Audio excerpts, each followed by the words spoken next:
Welcome once again to The Sage. I hope you were with us last episode in which we discussed the fact and our success in putting together a team of facilitators, in putting together, in establishing and creating a training of trainers, a team of trainers, trainers that had learnt the techniques of delivering more practical, interesting lectures, trainers that, based on their very nature, because they were themselves entrepreneurs, were able to cite from their own living experience the lessons of business management, which they had also garnered during the C4C program.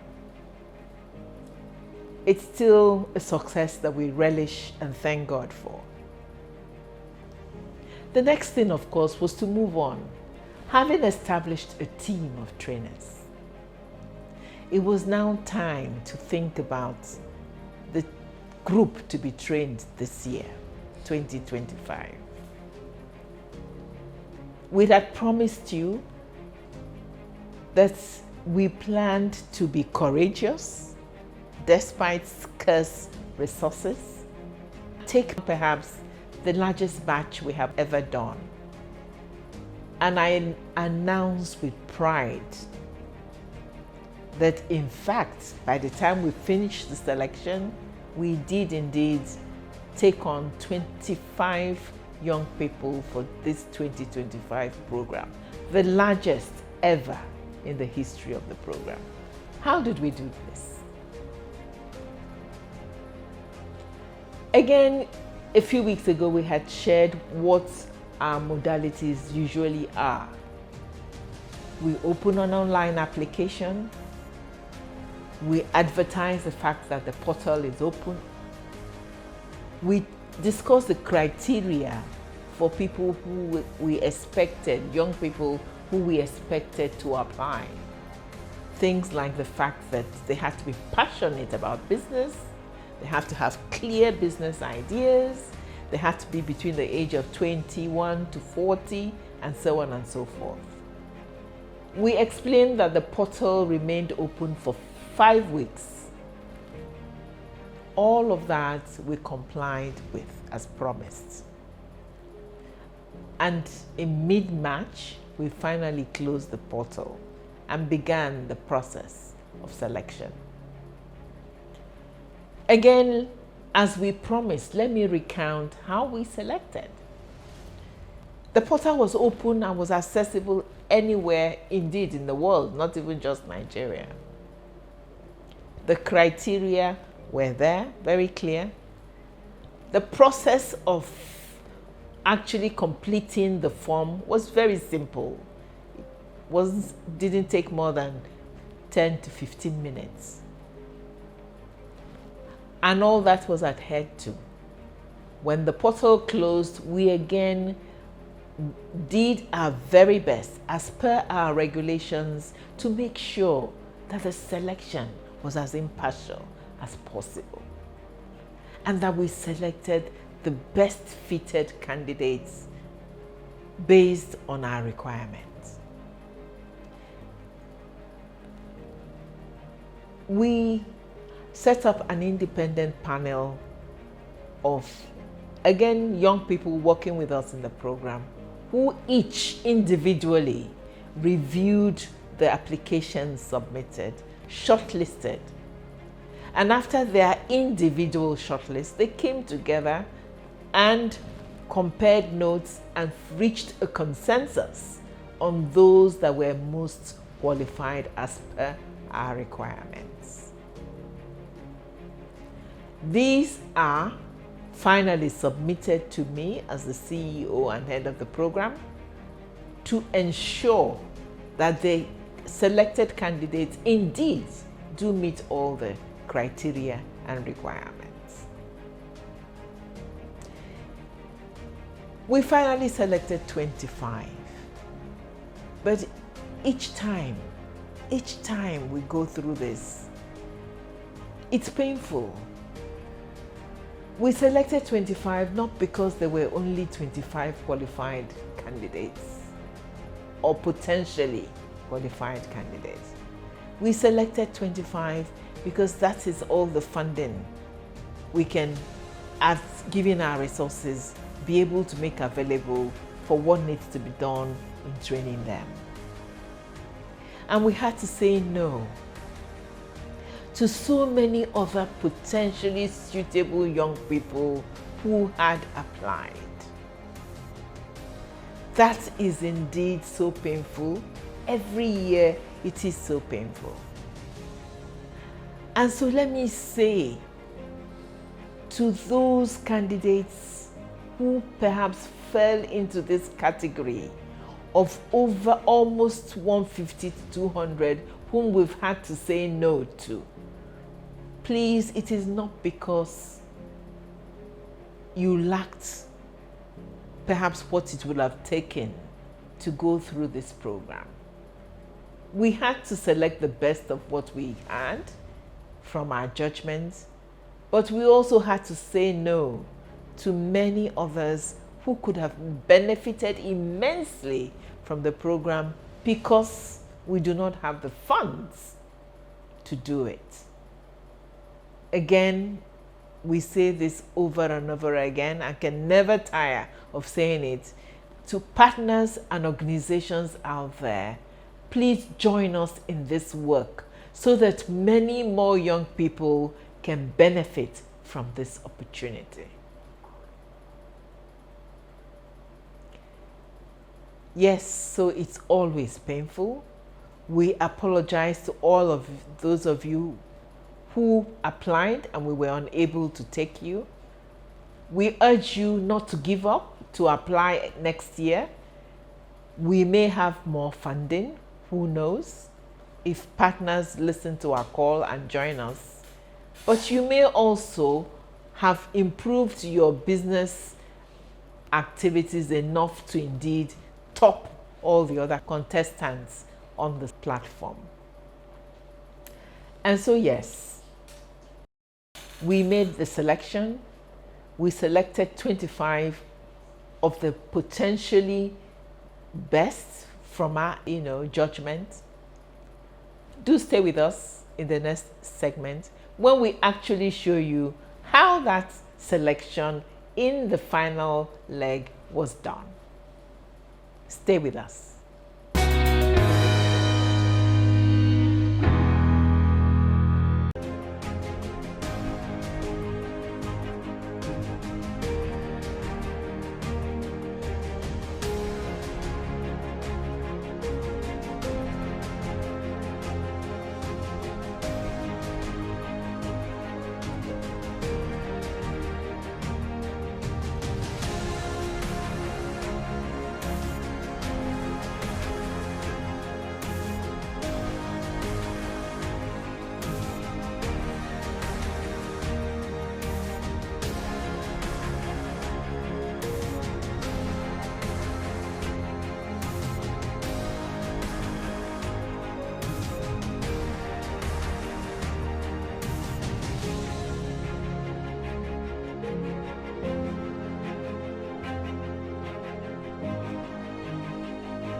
Welcome back to the Sage. Yes, and as we said before the intermission, we bring everything we do is open to scrutiny.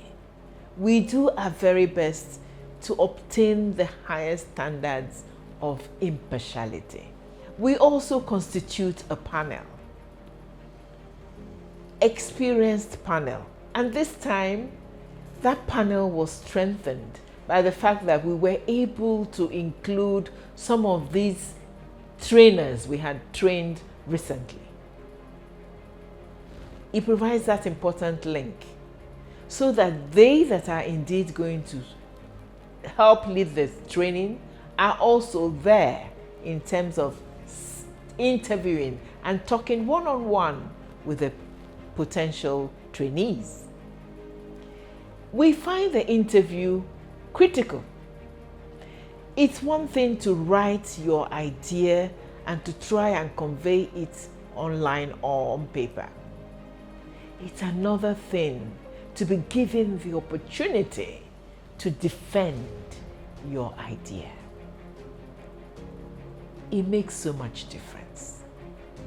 It's important for the candidates because what you may have left out in writing, you have the opportunity to make your case and to defend. It also allows us, the panel, to understand, put a face, see the non-verbal and verbal expressions which paper can never convey. Because a good business idea involves creativity, and creativity is best captured when you're talking to the person. And so, we went through the process of interviewing 50 of the potential candidates. Please sit back and listen to some of the interviews.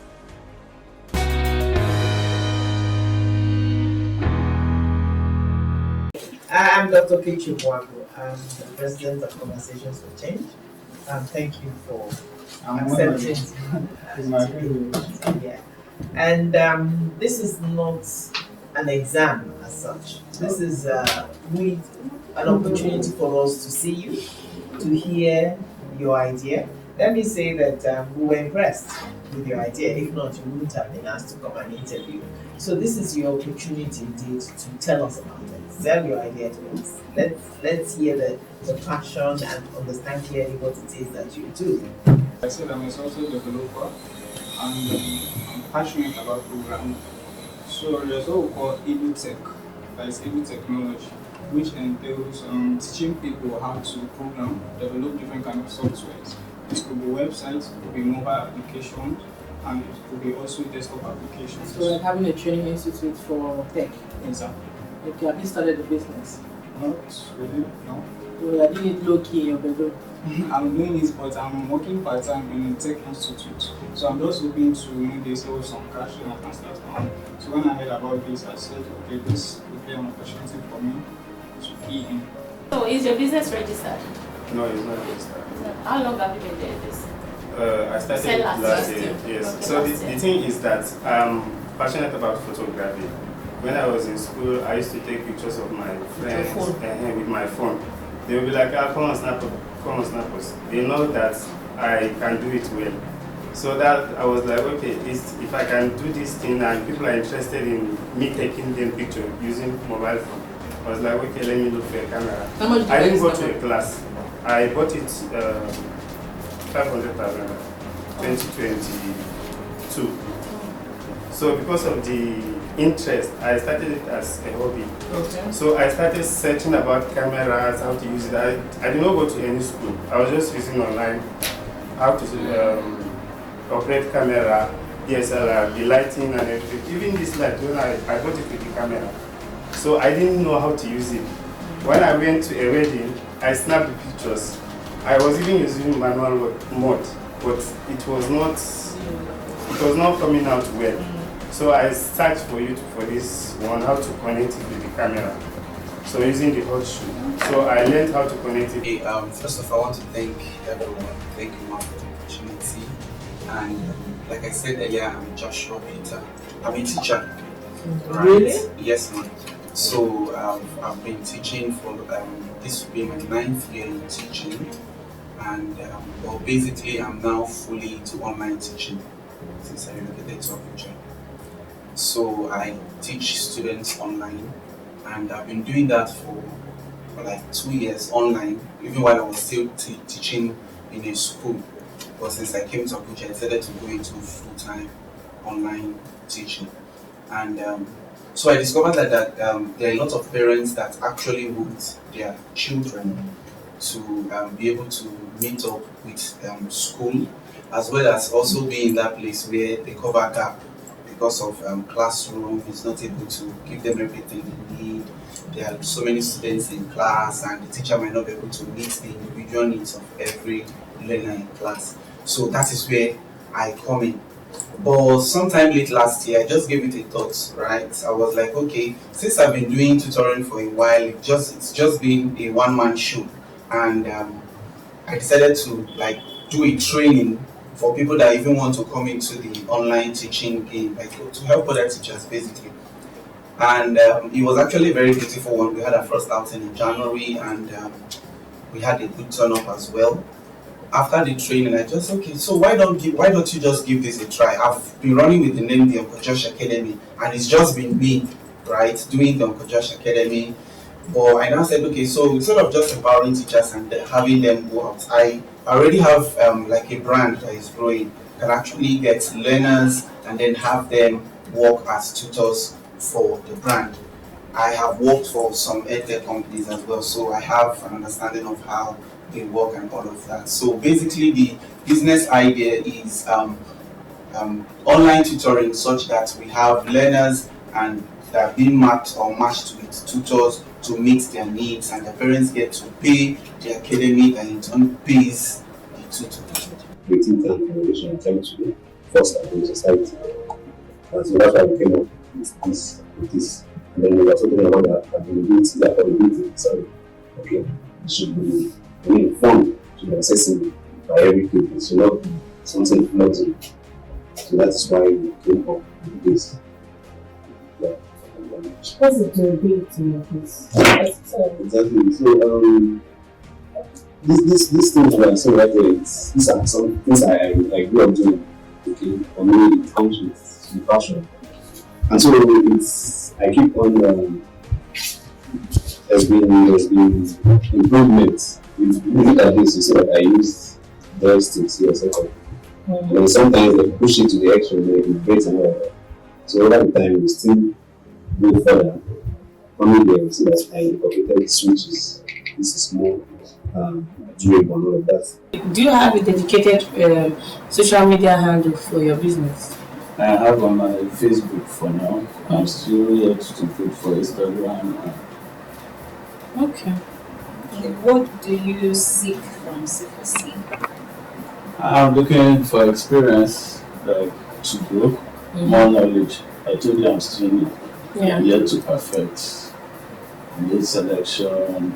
It was then basically we did 5 months training. 5 weeks training. So I'm looking forward to improve myself, to be self-sufficient as well. Okay, because what C4C does is actually to teach you the skills you need as a business person in order to grow and expand. And so that's mostly what we do. Although we give some support, equipment support, but it's not big, not so big. Yeah. So we'd like you to have that knowledge. Alright. And our workshop is starting next week. It's going to run from Monday to Friday, 9 a.m. to 5 p.m. So are you free to attend? Perfect. Okay. And after that, there's going to be a 3-month intention. Be attached to someone that is in the That business. is in solar business, for I instance. actually did that. So. This is the smile on his face. And after that, there will be another 1 week workshop.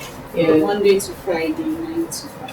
So these 3 things you just mentioned, they are compulsory for us in C4C.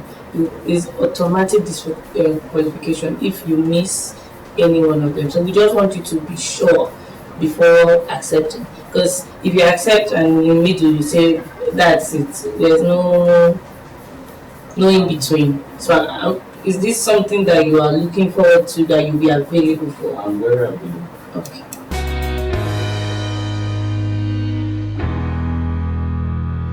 I hope you found seeing the candidates, listening to some of them, seeing some of them bring their potential products for us to view, which they hope to turn into a business opportunity. Because for many of them at this stage, it's a business idea. I want to make a toy cars. I want to make shoes. I want to make this, but how am I going to make it and turn it into something, a business that actually makes me money? The interview is tedious, takes many hours, but it is well worth it. That is indeed where we are then able to truly identify and select candidates that will benefit maximally from the program. This year, it was tough. The 2 days that the interview involved were long hours of talking patiently to the candidates that presented themselves, to the candidates that had been shortlisted. But we came away excited, hopeful that we have a good crop. And so, the 2025 batch of C4C entrepreneurs have been selected. They have been informed of what the expectations are. And at this point, we were confident that the program had gotten off on a better footing, perhaps, than it's ever had. Stay with us. The story continues when we come back in the next episode to tell you some other important activities that have also taken place. So be with us, don't miss it. Even more exciting than the things we have discussed is the capacity building workshop, which has taken place. And if you remember, as we described the program, this intense, detailed 1 week face-to-face capacity building workshops, which we have 2 in the year, are one of the strongest modalities that we use in making sure that our fellows have the skills they need, the knowledge they need to manage their businesses effectively. And so we're very, very proud of the fact that the first of this has indeed taken place. And so do be with us in the next episode as we describe this exciting workshop. See you next time.